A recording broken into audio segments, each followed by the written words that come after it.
Raza. You know it.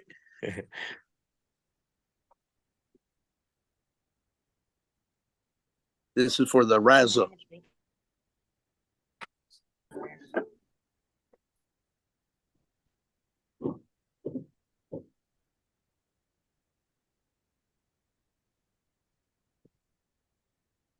Right. We live on Channel 5 yet? All right, we live, y'all. Go ahead, Henry.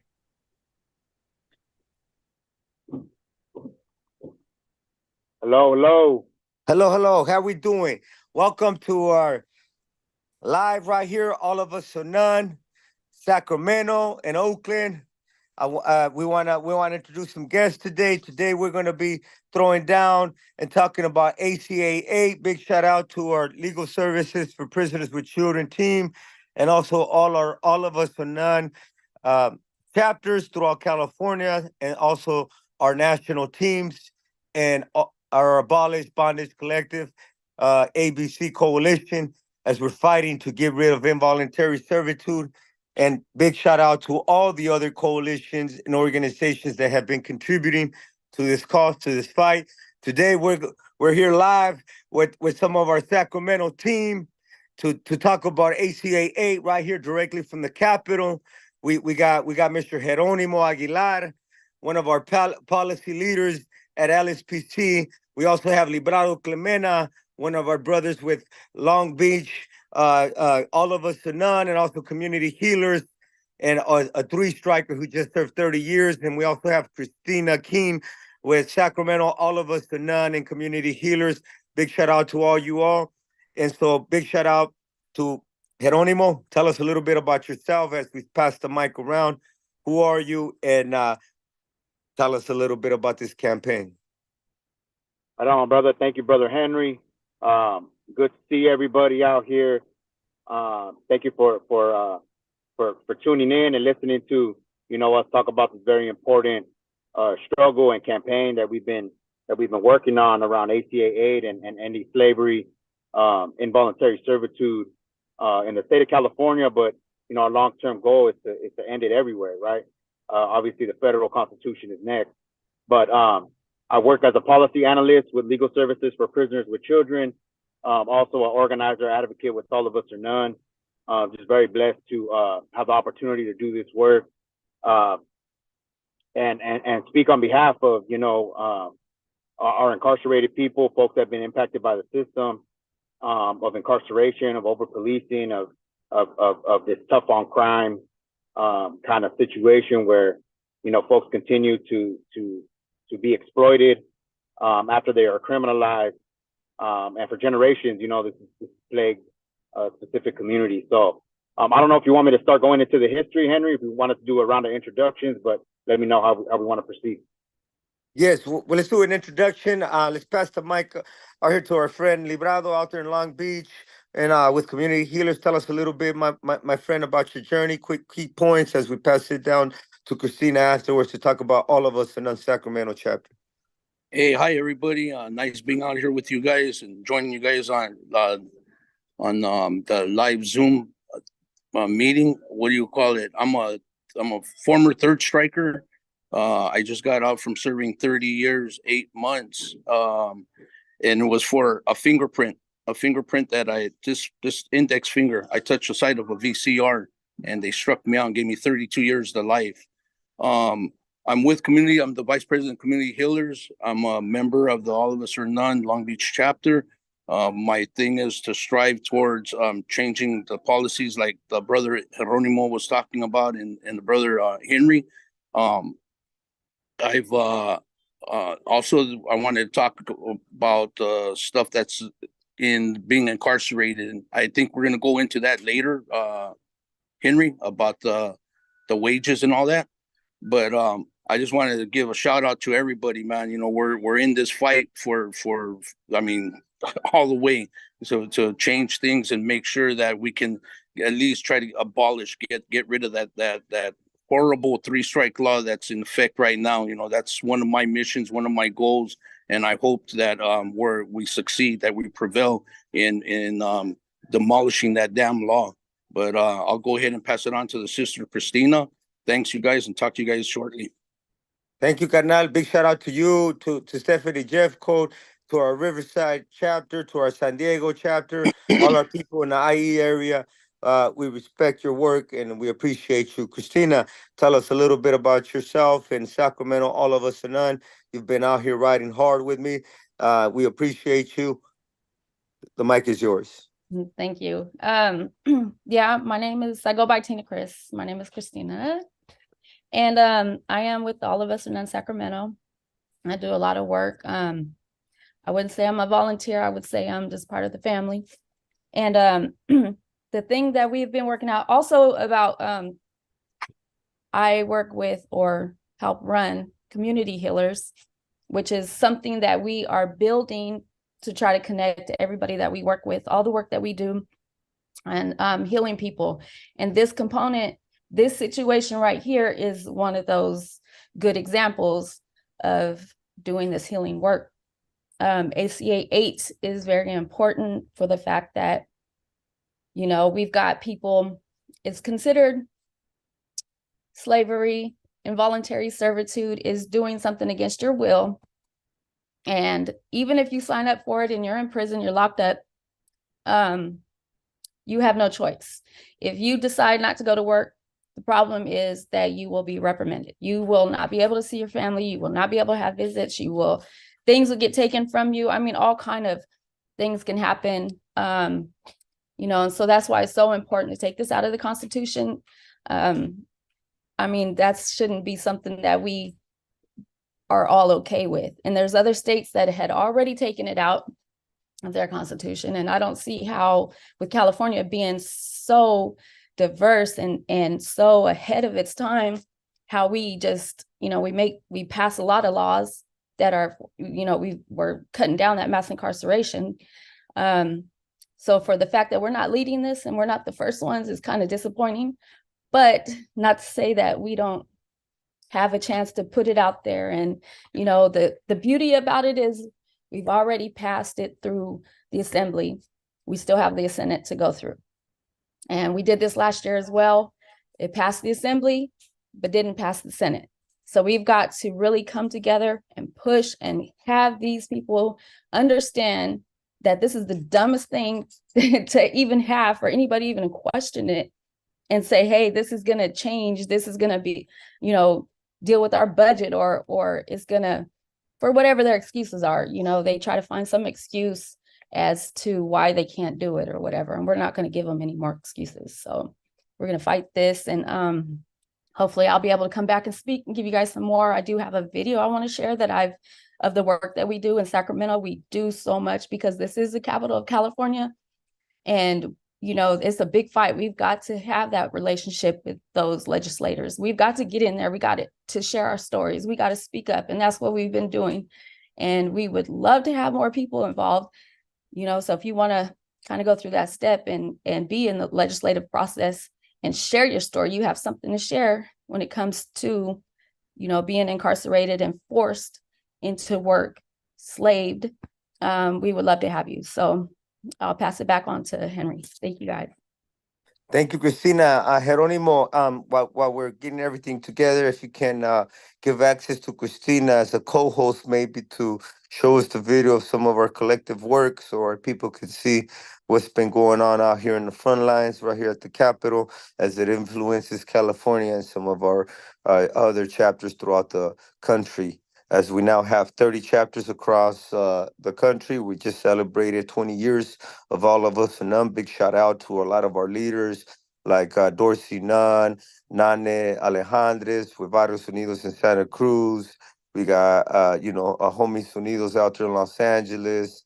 You know, we have George Calvis out there with Courage. All our people and all the different core founding members that are running powerful organizations like the Ella Baker Center that are now directors, pushing our sisters that are leading the fight and our brothers that are all formerly incarcerated. We want to shout you out. We want to thank you for creating a space for the next generation to come to continue lifting the values and the mission of Legal Services for Prisoners with Children, and All of Us for None, California and national.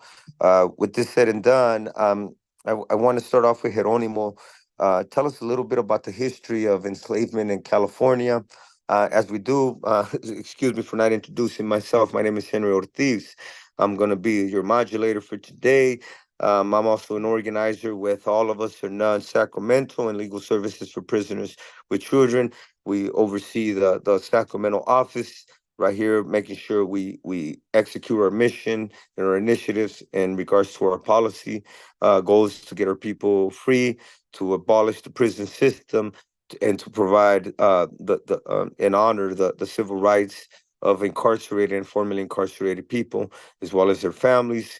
We fight against ICE, we fight against CPS, we fight against probation, parole, we fight against gang enhancements, the court systems, all these different labels they put on people consumed by oppression, by poverty, by enslavement, by a system that's been pre-planned to oppress people of color that are indigenous to this land. With that said and done, I'm going to pass the floor to Jeronimo to talk a little bit about our native land, our history, our ancestors as it relates to slave labor and ACA 8. Jeronimo, the floor is yours. Thank you, Brother Henry, and thank you for your moderation of the live, and thank you everyone for your words so far. Yeah, I just wanted to touch on a little bit about the history of California, because slavery is nothing new to the state of California, and I think that a lot of times there's a lot of misinformation, miseducation out there as far as especially California's history, and California kind of gets to escape a lot of the criticism that some of the southern states take on as far as being slave states and some of the savagery that happened as far as plantation slavery and so on and so forth. But California's hands are no cleaner. I could tell you as someone with indigenous ancestry, someone that comes from the Purepecha people, who were the people of modern day Michoacan, which is in Mexico, but standing in solidarity with my natives from here in this land here, and understanding the connection between the tribes in the north and the south. And so we all stand on this continent in solidarity and understanding that it's the same kind of history and the same history and process of colonization that connects us all together, and that similar struggle that really defines kind of why we should be banding together to fight against what we see today in current day slavery. So just going back to some of California's history, California became a state in September of 1850, and this is after the brutal expansionist war against Mexico, where they stole over half of Mexico's land, and the Treaty of Guadalupe Hidalgo. And so shortly after California, because after all this land was taken, the Southwest, including California, and it became a territory of the United States, you had the 1850 Act for the Government and Protection of Indians. And so, although the name sounds like it's something positive, government and protection, it was nothing of the sort. And this piece of law that was passed, this act, was kind of the first iteration of the model that we see today, which is criminalizing a certain sect of people. After criminalizing them, incarcerating them, and then after incarcerating them, exploiting their labor out, for capital gain for someone else. And so that's what happened back then. Natives, indigenous people were criminalized. Within the act, it talked about loitering. It talked about vagrancy. It was like a vagrancy law. It was like standing outside, being unemployed, spitting on the floor. I mean, like very, very punitive, just stupid laws that were passed in order to just criminalize folks. And so that's what the 1850 Act for the Government and Protection of Indians is all about. It was about figuring out a way to criminalize and ultimately enslave the indigenous population of the time. And so that's kind of the first law that was passed that had to do with specifically that practice. Later on, you have 1852, the Fugitive Slave Act, which is the federal Fugitive Slave Act, right? And once that was passed, you had a lot of enslaved African Americans fleeing to the Southwest into California. And the California ended up passing its own fugitive slave law in 1852 as well, and it included a sunset clause, which gave former slave owners 1 year to capture any slaves that had escaped. And really, in doing all of my research and stuff, that sunset law was actually really expanded for years. So as long as slave drivers and slave owners came to the West, came to California and said, hey, that's my property, they could give it back to them, and they didn't hold them to that 1 year sunset clause at all. And so it was all the way through 1855 that California continued to actively give African American former slaves back to slave masters and continue the perpetuation of the slave trade. And so that takes us to 1855, right? 1855, a law called the Greaser Act was passed. And the Greaser Act had to do with, literally in the law, it says that it's dealing with those of Spanish and Indian blood.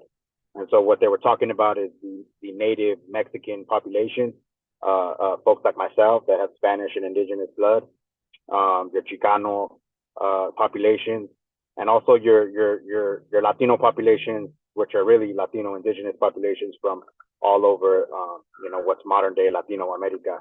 All of these folks fell under this Greaser Act, and the Greaser, literally the name in and of itself was explicit with their racism. They used to call the farm workers and the folks working the land greasers, the Mexicans, because they sweat so much from working the land, and so they were using literal racist terms in the bill language, in the bill's title. So the Greaser Act was another bill, 1855, same thing. As it had to do with those with Spanish and Indian blood, what it did was criminalize them. Again, it was a loitering, vagrancy law, for standing outside, for being in a group, like anything like that. You can get hemmed up, you can get arrested, and then you eventually would have your labor auctioned off, for exploitation. That's 1855. As we know, 10 years later, 1865 is when the 13th Amendment was ratified federally. And so plantation slavery was officially done away with, as it existed in that form. And so that was the 13th Amendment to the federal Constitution. California didn't ratify the 14th Amendment until 1959 and the 15th Amendment until 1962. So it took a lot of years. As far as the 13th Amendment, though, I believe that California ended up creating they ended up creating their own clause in the California Constitution, which is today Article 1, Section 6, which mirrors the 13th Amendment of the federal Constitution, which I'll get into in a minute. But just to finish up this kind of timeline that I'm going on, there's also something that got introduced in California, which is called the Red Code. And this is another kind of law and set of laws that they use to criminalize and terrorize the native population. And the Red Codes actually predated the Black Codes, which are very, very familiar, which a lot of folks are familiar with in the South, and the Black Codes were used to continue again to terrorize our African American population. And so, a lot of times I know I didn't understand before I did this research just how connected our struggles are, as African and indigenous people, as people's coming from oppressed, from oppressed communities and ancestors that had similar oppression through colonization and that history. I think it's really, really important for us to understand these connections, to understand just how linked we really are, and how much we should be standing shoulder to shoulder in each other's liberation. So with that said,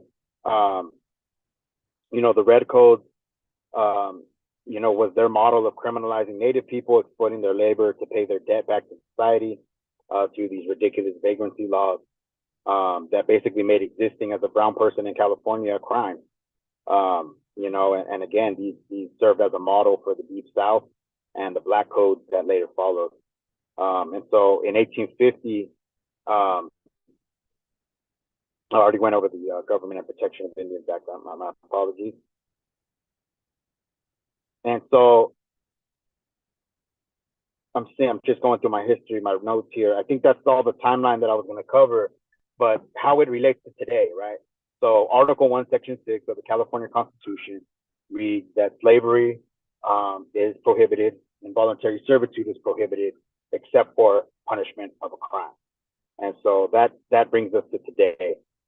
As these vagrancy laws that have been passed throughout history have set the table, right, and have set the historical model that California has continued to follow, which is to criminalize folks and exploit their labor, that has continued through the prison system today. And so, like I said, Article 1, Section 6 mirrors the 13th Amendment. And though slavery is technically prohibited, involuntary servitude has the exception to it. And so if you go in a California prison today, and that's for anybody incarcerated, even those in ICE detention camps, our youth, you're forced into labor. You're forced into labor, and that's why a huge part of what we're doing with ACA 8 is trying to introduce this idea of voluntary, intelligent, and informed consent. Nobody should be forced into any type of labor, especially given that history that I just went over, right? We have a really deep, very problematic history as it comes to exploiting people for labor. So to think that that's acceptable today, just because someone's incarcerated, is just really ridiculous, and it continues to perpetuate the system of racism, colonization. A lot of people like to talk about, oh, well, this history, it's like, get over it. It's not relevant, but we see it continuing today. That's why it is relevant, right? Because it's continuing to repeat itself over and over and over because we don't seem to want to deal with it, and make the changes that are necessary and right the wrongs of the past. And so that's what my brother Librado is going to get into, and Henry, I believe, as well, and talking about their direct experience while being incarcerated in prison and having to negotiate that relationship with labor, right, and being forced into labor, being punished for refusing to work, and then at the same time continuing to be kept in a place of being indigent, and having your family be exploited as well to an extent. So it's a very, very deep issue. That's why ACA 8 is so important. We're working really, really hard to make sure that the language that we're going to replace in the California Constitution is not just something that removes, just simply strikes out the exception, but it's something that realizes that incarcerated people and everybody out there deserves the right to consent, right? Deserves the right to decide and shouldn't be forced into labor under any circumstance, with no exception. So that's really what we're fighting for with ACA 8. There's a lot of folks, opposition and people out there that will try to make it about, A, B, and C, X, Y, and Z, and a million different other things, that it's about wages, that it's about money, and all of these different things, when really ACA 8 and what we're trying to do in the Constitution doesn't address wages at all. I'm somebody that advocates, I would love for folks inside to get paid a living wage. Matter of fact, we're advocating for that in another bill and another campaign through our Living Wage for All campaign and AB 1516.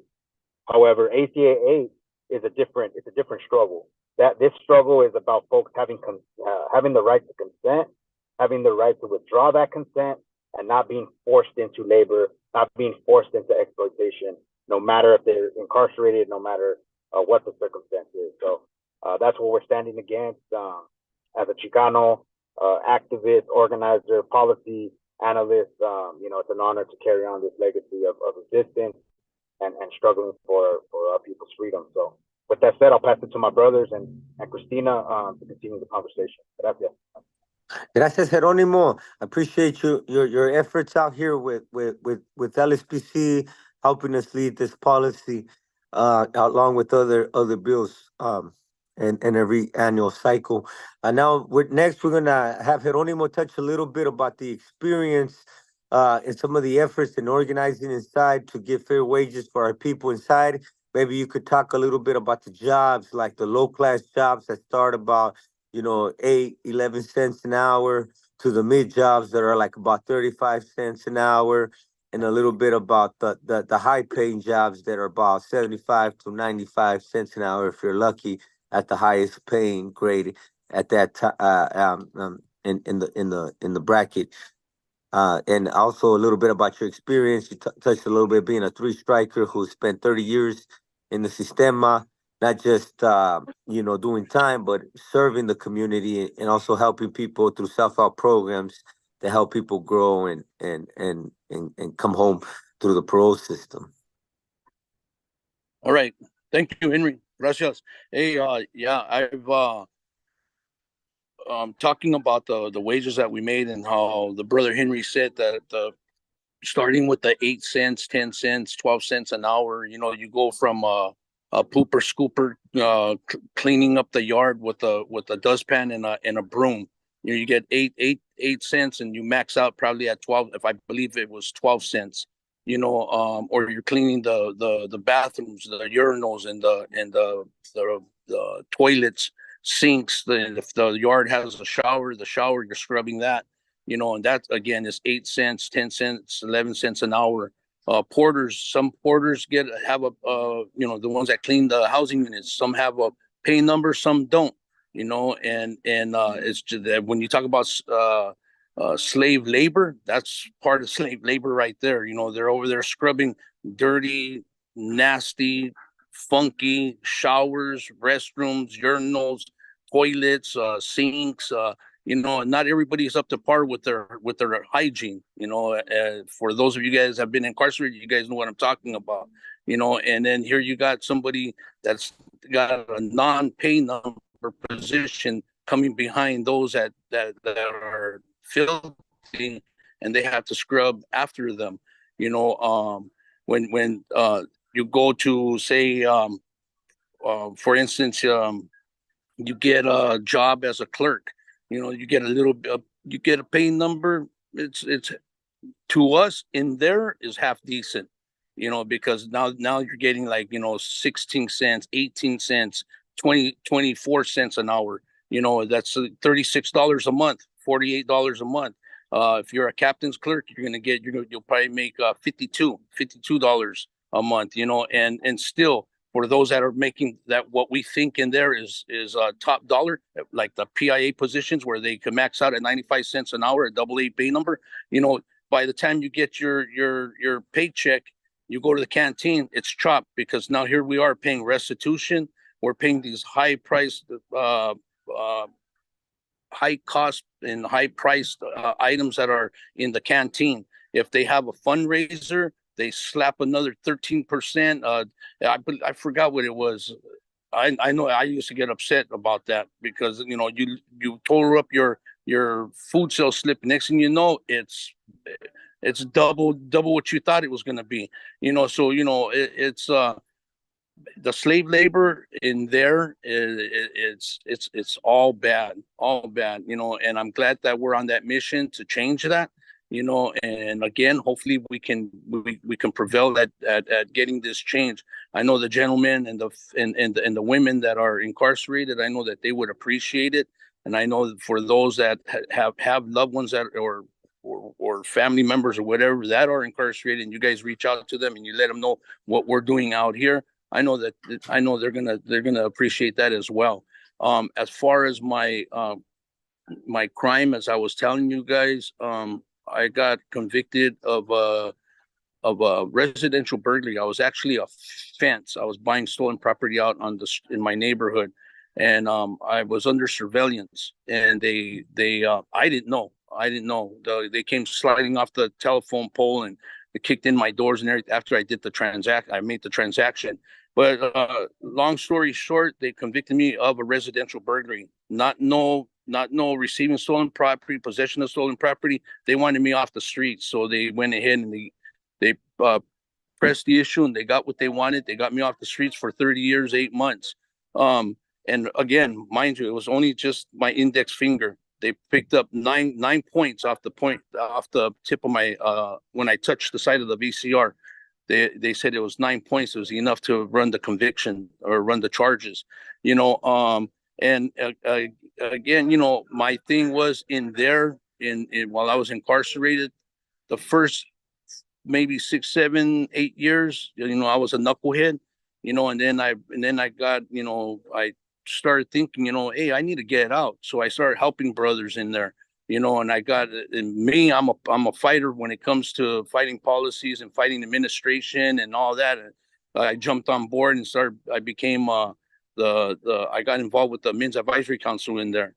And I really, really, what do you call that?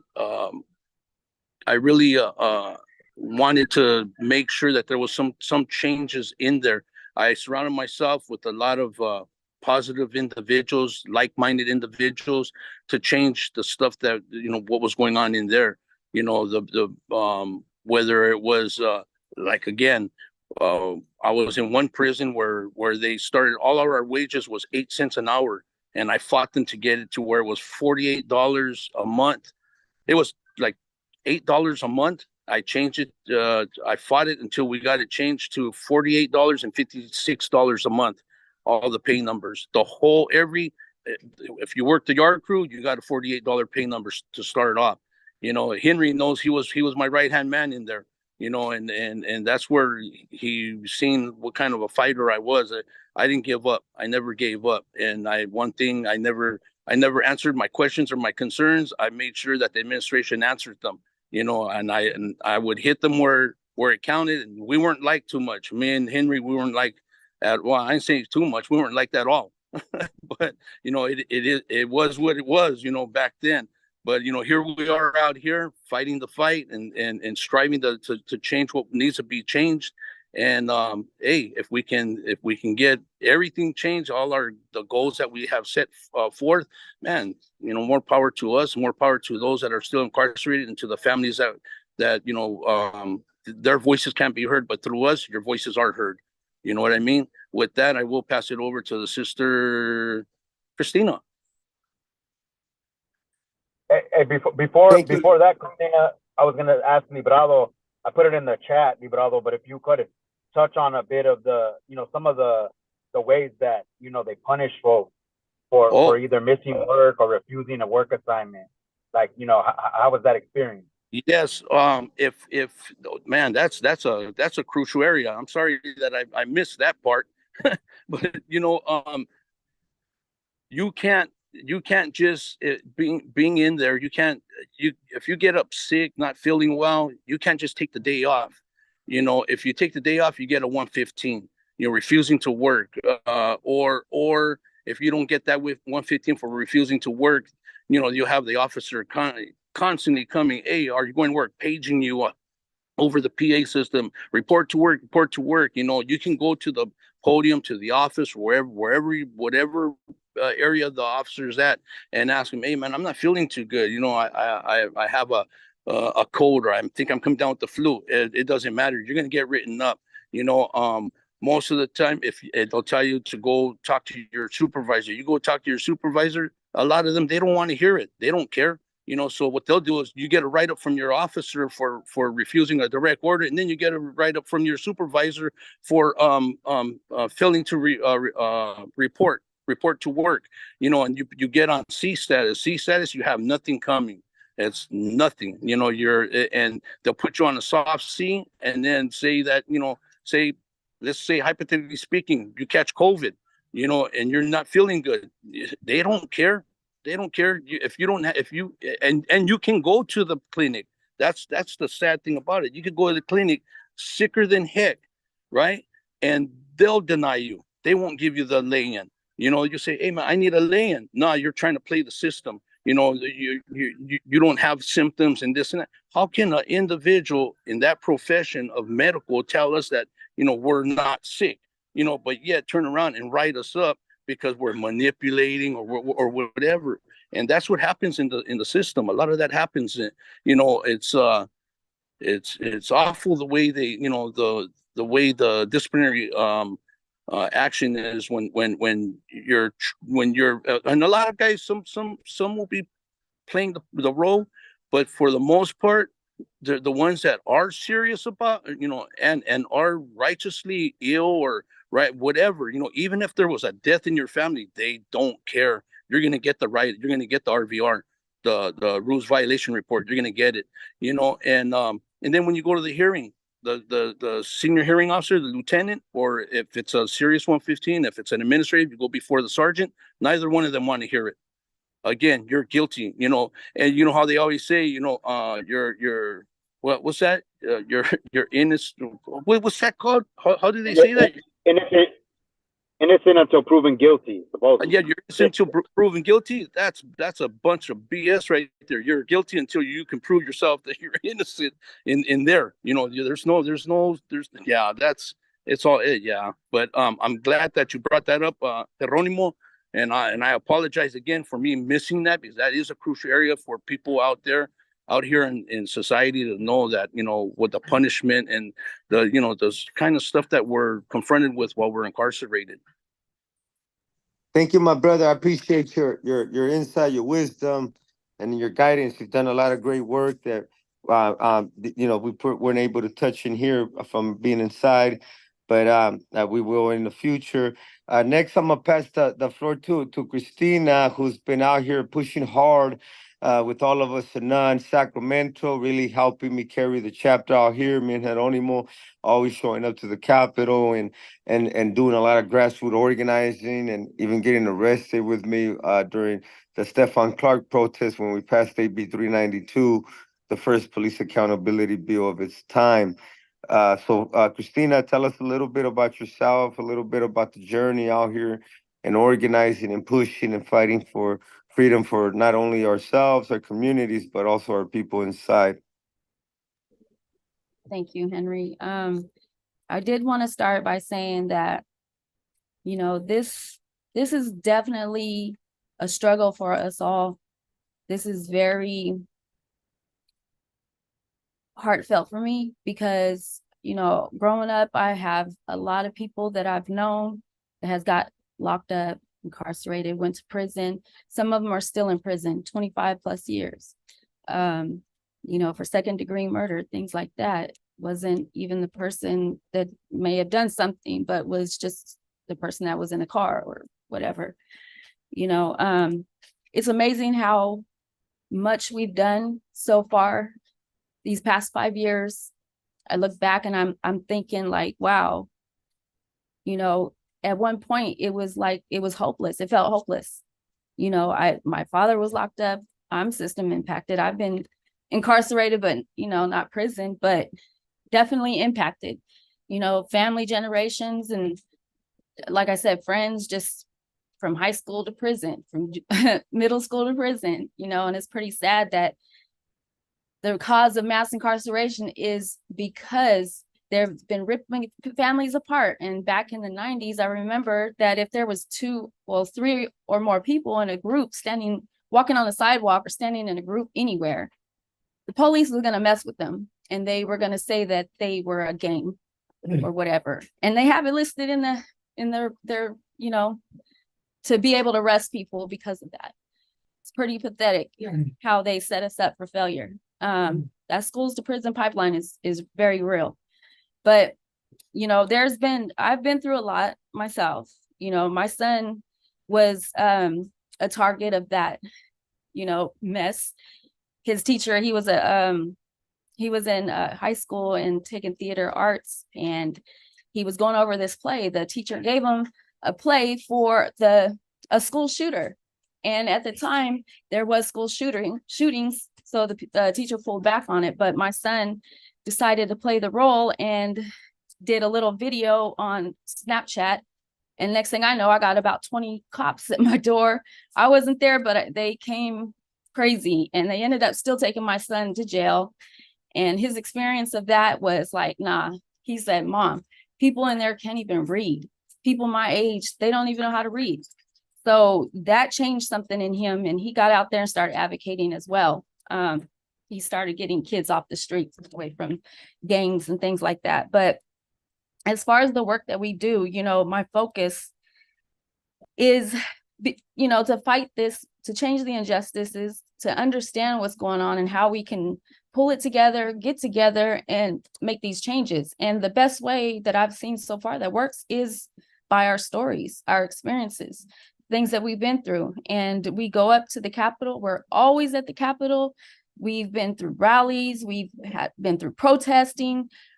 I mean, just about everything, making signs, holding up signs, you know, but sharing our stories and coming together. And the thing about All of Us or None that I love and respect is the work that they do. This is a phenomenal group of people that have put their lives into this work. And to be a part of this, I suggest anybody to come and be a member of All of Us or None, you know, and legal services with prisoners or with children. But to get on the subject about ACA 8, you know,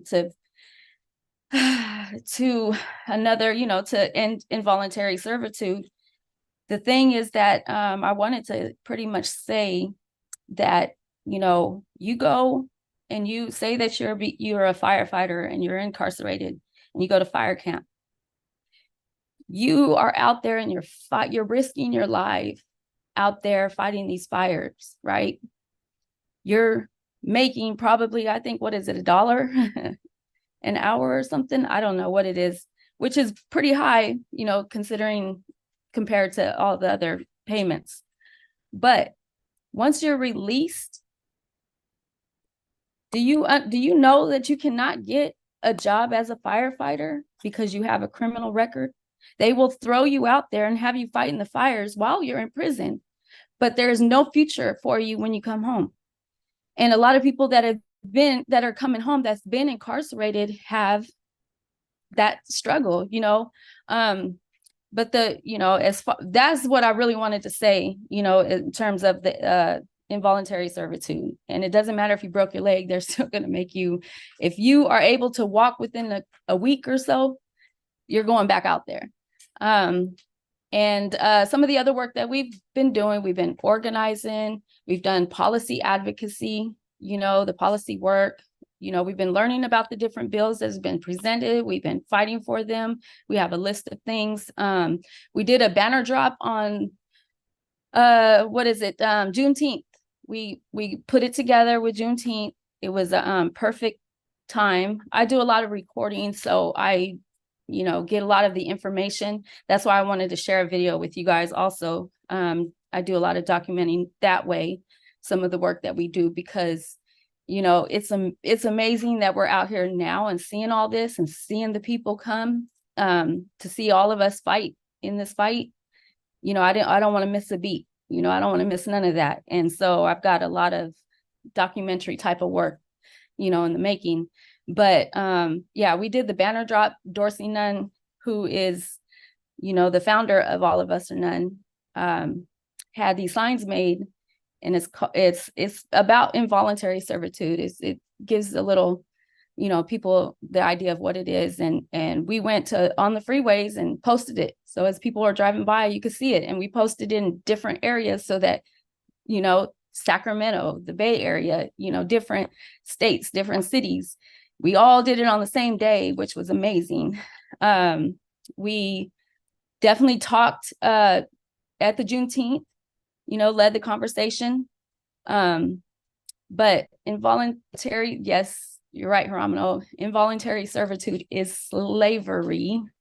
That's just, you know, a force, just like Juneteenth, you know, you highlight it, people were free, but are we really free? That's the question. And, you know, leave it in the Constitution, it being there. No, people are arrested. Back then, I brought that up also, is because they made an excuse to arrest people so that they continue the slavery. And it's been happening ever since slavery was supposed to be banned, you know, terminated. They found a way to keep it going. And that was a very slick, smooth thing. And it's surprisingly that it's still here. We're in the 2000s, but I'm going to be done talking. I'll show you guys the video in a little bit, and I'll pass it on to Henry. Thank you. Heather, Hey, yeah, I was gonna say, Henry, if I was just gonna, because I think we only got about 12 minutes left before we get to the video, just to give folks an idea. Christina talked about it a little bit earlier, but of where ACA is in the legislative process and how you can get involved. That's really what's most important about all this. We need you all activated because this campaign is up and running, and we need all hands on deck. You know what I mean? We're changing the Constitution, so it's not a light bill or a light legislative change. It's something that's going to need every single one of us to activate and engage in. So as Christina noted, we got through the assembly last year, or this past year, in the 2023 session, and we were able to get through the assembly with a resounding victory, getting every single Democrat, every single assembly Democrat to support it and to vote yes on ACA 8, plus about 6 Republicans. And so, we were very, very happy about that work that we were able to put in there. And now we have to go to the Senate, and then we're most likely going to have to go back for a concurrence vote, as there's still some refining of the language that we're doing in order to make sure that this has a real effect on our incarcerated families. So with that said, we need to get it out of the legislature by June 27th. You all, so put this on your calendars. This is like a target date, but we got to get it out of the legislature by June 27th in order to qualify ACA 8 for the November ballot. And we want to be on the November 2024 ballot because it's a presidential election year. We're going to have lots of voter turnout, and it'll be a better opportunity for our people to come out and to push something like ACA 8 through. And so, that's why we need your support. We need your support in getting this through the legislature. Call your assembly members, call your senators, make sure that they're in support of ACA 8. I know I missed to mention it got to the assembly, but again, if it goes through concurrence, we're going to need the assembly vote again. So just make sure you reach out to your elected officials, make sure they're in support of ACA 8. I put in the chat, but just making sure that we don't allow the opposition to change the subject or make it about something that it's not. Making sure to keep this focus that ACA 8 is about folks having the right to consent and having the right to withdraw that consent. And that right there, having that right is going to really, really change, the system of forced labor inside of CDCR. So it can be done, y'all. There's lots of work inside that's actually voluntary. You know what I mean? Like folks have to sign up and they have to decide if they want to, join. There's lots of programs that are voluntary. There's no reason why all labor shouldn't be voluntary. There shouldn't be any forced labor. There shouldn't be any exceptions or situations where folks are forced into things without having to give their consent. So that's what ACA 8 is all about, you all. Involuntary servitude with slavery. We got to end this, remove it out of the Constitution, and give our people the rights that they deserve. So much love to you all. Reach out to together at abolishbondagecollectively.org. You can email myself, Geronimo at prisonerswithchildren.org, or just reach out to our website at prisonerswithchildren.org. All of us are none.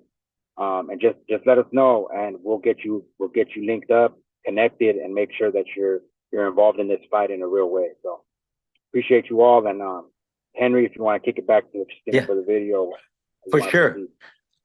Hey, Christina, is there some way does you got access? Do you got access to play the video for our people? Or Lawrence? Big shout out to our boy Lawrence. Yeah, I think she's co-host now, Carnal. Yep. Yeah. Do you got access to start playing it, Christina? As I'm talking, you could just start playing it, and then I'll segue into it. I want to thank everybody, our viewers. Okay, just work the technology as we maximize the time. I want to send a shout out to all our people, our community members out here in California. Know that all of us, none is fighting with you, for you, along with our partner orgs. all across California and across the country, our chapters, whether it's the participatory defense model, which is defending for your rights whenever you're facing a case, whether it's changing laws regarding criminal defense, opportunities that now allow our people to go back to court and be resentenced. So learn more about All of Us or None by going online to Legal Services for Prisoners with Children. Sign up as a member with All of Us or None. We have various chapters in LA, San Diego, Riverside, in Sacramento, and headquarters in Oakland.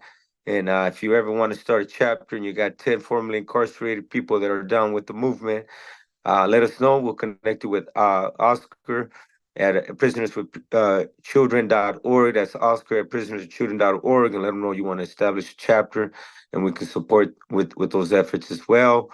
I also want to thank all our speakers today for sharing their journeys and also their contributions to the movement as we pushing to get rid of prison slave labor.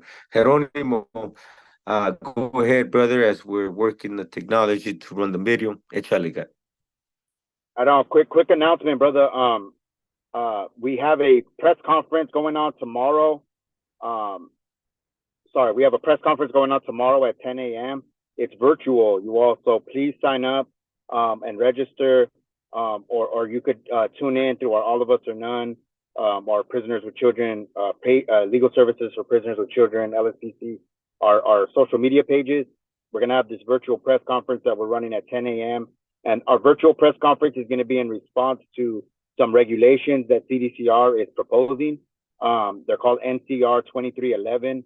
These regulation changes have to do with wages.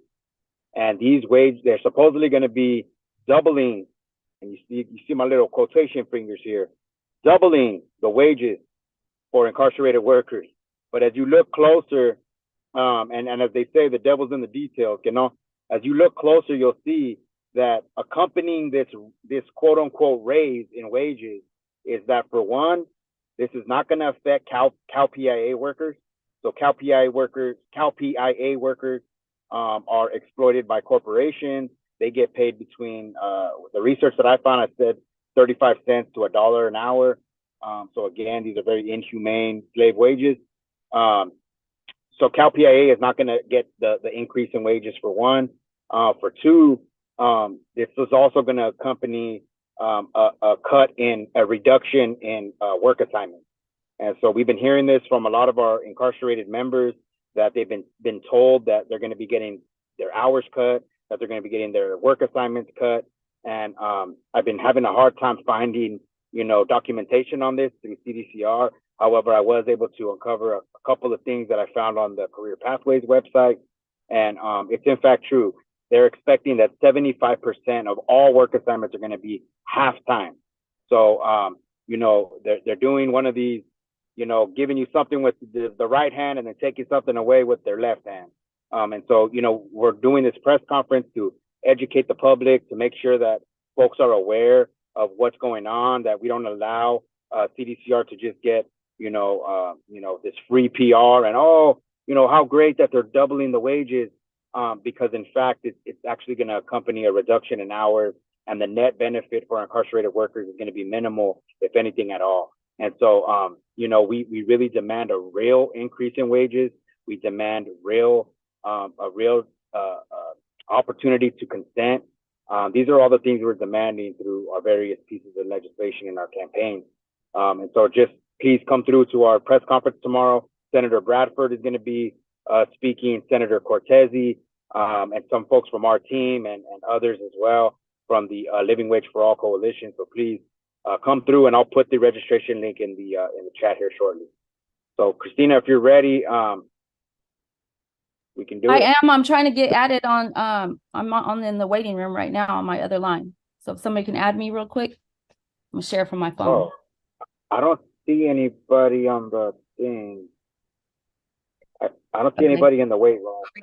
I'm on it now. There you go. There you go.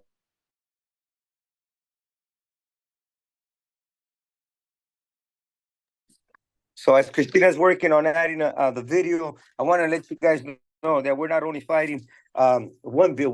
This year we attempted to push 14 bills, you know, and we have various coalitions pushing all the time, you know, whether it's free phone calls. Now some of the guys are having tablets inside, fair treatment, to reducing the numbers from a record of 170.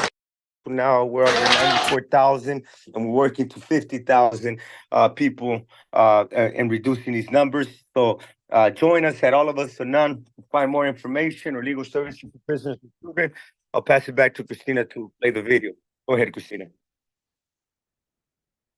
ACA 8, Assembly Constitutional Amendment 8, the exception to slavery and involuntary servitude in the California Constitution. Article 1, Section 6 mirrors the 13th Amendment of the Federal Constitution, which says that slavery and involuntary servitude punishment for a crime. So that means our folks that are punished for a crime, which means our incarcerated folks, anybody that's doing time in the criminal justice system. Henry Ortiz for Sacramento, all of us around the chapter, organized along with the sister Aliyah and Christina, Kelly, Geronimo, our team, and our LSPC staff, legal services, prisoners and children. I want to welcome all our team, Barbara, Lorenzo, Lawrence, my boy Jesse, sister Aliyah, Takwa, my brother right here, Perez.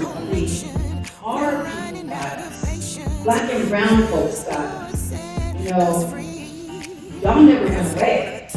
You know, y'all were just like, okay, go do your womanish thing and come back home when you're done. Corporations coming in, making us work for 8 cents an hour, 11 cents an hour. And so we need to stand up, we need to stop this.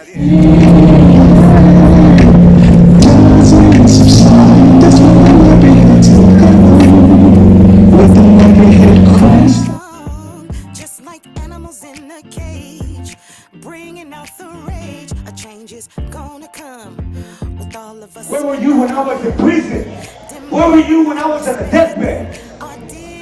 Where were you when I was on the street unhoused? Criminals and thugs, even though they're the ones who stole. You know, 80% of our budget goes to law enforcement. So if we're not investing in educating people legally, you know, what are we doing now? Sacramento will be doing a panel on mental health in the community. Dr. Flo, who's running for mayor, will be in attendance.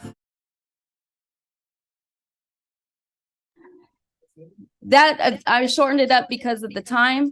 So I hope that's okay. But yeah, it's longer. I do have it longer, but you know, I just want to give you a little sneak peek taste of what we were doing. But yeah, it's so much work that we do. Thank you so much.